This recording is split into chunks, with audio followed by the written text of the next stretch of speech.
This isn't gossip anymore. This isn't fashion drama. This isn't family tension. This is paperwork, cold, numbered, government-issued paperwork. And right now, those numbers are screaming that the story the world was told about Lilibet may not be the story at all. The panic didn't start with a headline. It didn't start with a leak. It started with a number that never should have existed, because every baby born in America leaves behind something that can't be edited, spun, or PR managed. A digital fingerprint, a numerical code printed on a birth certificate that quietly tells officials where that child took their first breath. No opinions. No emotions, just facts. California babies carry one number, Colorado babies carry another. And when Lilibet Diana's paperwork surfaced, people who know how to read these documents froze because the code didn't match the story. The world had been told confidently and repeatedly that Lilibet was born in sunny California at a prestigious Santa Barbara hospital, but the number printed on the certificate didn't point west. It pointed to the mountains, not 104. And according to the official U.S. Handbook of Birth Registration,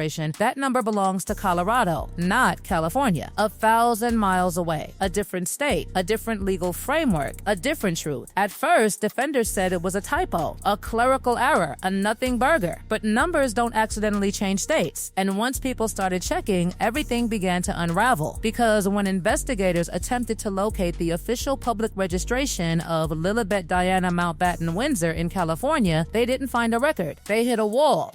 One caller spent over 25 minutes on a recorded call with the California Vital Records office, not asking for private details, just confirmation that a birth under that name existed in the state. The answer was chilling. There was no public record. What they received instead was something called a Certificate of No Public Record, a CNP. Think about that. In an era where grocery purchases are tracked, phone locations are logged, and celebrity dog licenses are public, the state of California effectively said, "We don't know who this child is." That single document detonated the narrative. Because if there is no public record, then whose certificate did the media display? Was it a legal document or a ceremonial placeholder? And just as that question started gaining traction, something else happened. The doctor vanished. The highly visible obstetrician credited with delivering Lilibet, a celebrated, respected physician in Santa Barbara, abruptly shut down her practice. No gradual exit, no extended notice. Just 10 days. In medical terms, that's almost unheard of. Expectant mothers were left scrambling. Colleagues were stunned. Patients were confused.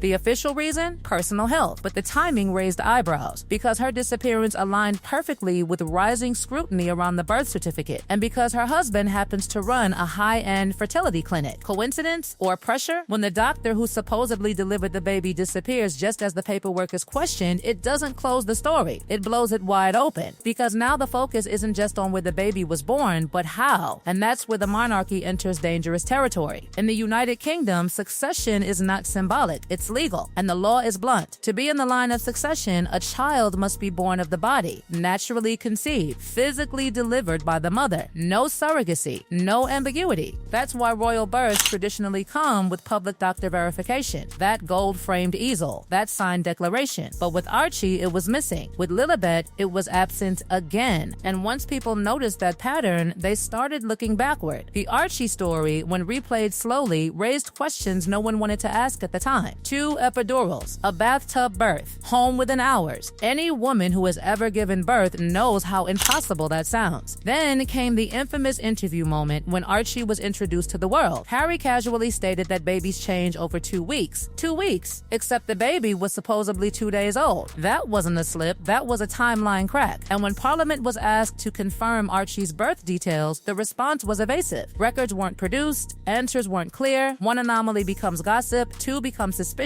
3 become a pattern. Then came another bombshell, buried in plain sight. On Lilibet's paperwork, Prince Harry's name didn't appear as Harry. It appeared with titles. Titles that California law does not allow on legal birth certificates. You can name your child almost anything in California, but you cannot list official government titles as legal names. You cannot be His Royal Highness on a state document, which raises a brutal possibility that the document shown publicly wasn't the legal birth certificate at all. It may have been ceremonial, symbolic, designed for optics. And if that's true, then the real legal document, the one that matters, has never been shown. So why hasn't the mainstream media detonated this? According to sources, because acknowledging this would mean admitting years of unquestioned reporting were wrong, that major outlets were shown something incomplete, or worse, something misleading. It's easier to talk about outfits, about Hollywood dinners, about feuds. It's much harder to ask whether constitutional rules were quietly bypassed. But the whispers aren't quiet anymore, because once people connected the dots, they realized something else. Colorado, a state known for some of the most private and legally streamlined surrogacy laws in America, where records can be sealed, where details can disappear. Suddenly, the 105 code made sense. The missing California record made sense. The vanishing doctor made sense. And the panic made sense. Because if that connection is real, then the implications are nuclear. Titles, succession, legitimacy, all hanging on a number that refuses to lie. Because once the Colorado theory entered the conversation, a new fear crept in, not just for public image, but for legal survival. This is where the silence gets loud, because when a story is false, people defend it loudly. When it's shaky, they clarify. But when it's dangerous, they disappear. And that's exactly what started happening.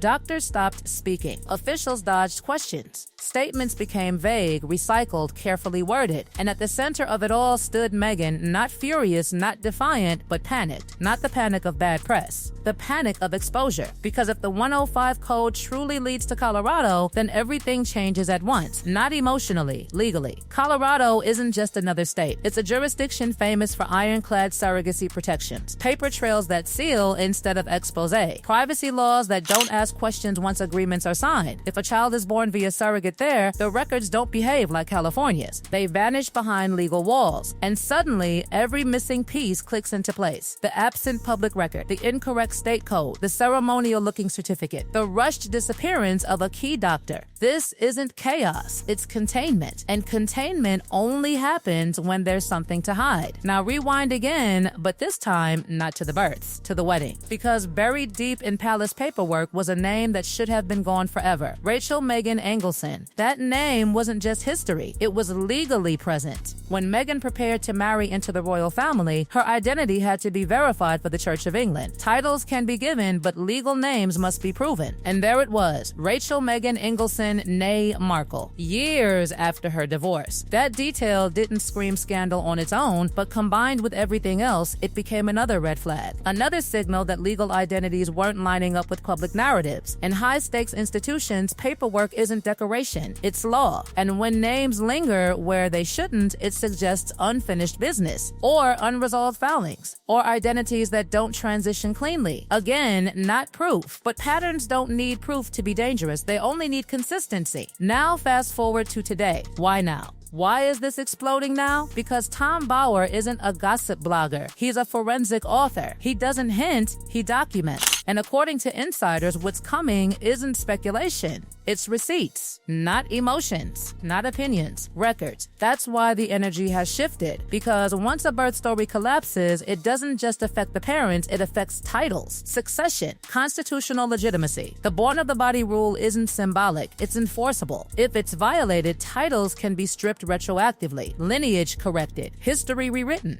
And suddenly, the Sussex brand, built on identity, legacy, and moral authority, stands on paper-thin ground. This is why the media hesitates. This isn't celebrity scandal, it's institutional embarrassment. Because if the truth breaks fully, it won't just expose one couple. It will expose how easily the public was guided away from asking the right questions. Why no signed doctor verification? Why no consistent timelines? Why the wrong state code? Why no public record? Why show something instead of everything? The panic isn't loud because it can't be. It's controlled, strategic, measured. But insiders say behind closed doors, this is DEFCON level stress. Because once one government office says no record, you can't PR your way out of it. Once a numerical code contradicts a global announcement, you can't explain it away with emotion. Numbers don't care who you are. And that's the real terror. Because if the final revelation confirms that the 105 code wasn't an error, that it was accurate, then the story of Lilibet as the world knows it collapses instantly. Not gradually. Instantly. Titles would be questioned. Succession eligibility eligibility challenged, every prior statement re-examined, and the word surrogate would no longer be whispered. It would be central. That's why silence has become the strategy. Because once the truth is acknowledged, it can't be undone. This isn't about motherhood. This isn't about choices. This is about whether a monarchy was presented with a narrative that bypassed its own rules, and whether the public was shown a story that wasn't legally complete. The house of cards didn't fall because of rumor. It wobbled because of math. A missing record, a wrong code, a vanished doctor. Those aren't feelings, they're evidence. And as 2026 approaches, insiders say the pressure is unbearable. Because when Tom Bauer speaks, the conversation won't be about if questions exist. It will be about why they were ignored. And when that happens, Meghan's panic won't be emotional. It will be historical, because history doesn't forget paperwork. And once the numbers speak, no title, no interview, no silence can drown them out. Silence can drown them out. Silence can drown them out.